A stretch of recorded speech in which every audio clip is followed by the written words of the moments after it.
The whole stop the spread argument, Aaron, was there any basis for it at all? The vaccine was never tested, clinical trial, for whether or not it stopped transmission. And by the way, that's true for pretty much all vaccines. The FDA has, will tell you as much. And most vaccines don't stop transmission. And the premise should have been that it doesn't stop transmission, frankly, and until proven otherwise. Because when you look at respiratory viruses and respiratory vaccines, they don't stop transmission pretty much.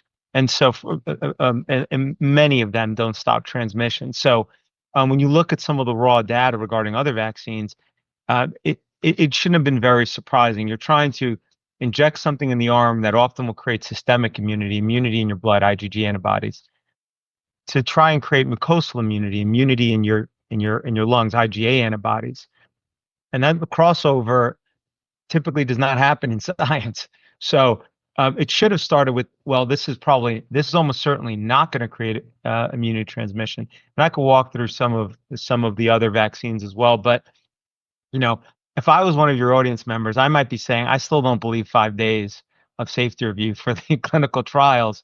And, if you want, I could pull up the FDA website and I could show you one or two of those, just so that folks at home who are watching this actually believe it, because I wouldn't believe it without seeing it personally. So this is the yes, I'd love to see that, Aaron. And this is the FDA's own website, their own information, in which it's made explicitly clear that the follow-up for some of these vaccines is just 5 days. So if they go and see someone, if they check in on someone 5 days later and they're not coughing up blood, the project is declared a success.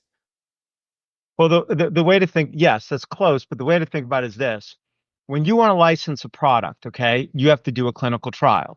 And why are clinical trials so critically important? They're critically important because it's the only time that's considered ethical with a vaccine to give one group the vaccine and one group nothing, a placebo, and then compare them. Because once it's licensed, they say, oh, it's unethical to withhold the vaccine now from any child. So the clinical trial is critically important to show the safety. Because after licensure, all you can really do are what's known as retrospective epidemiological study, okay? And they will tell you the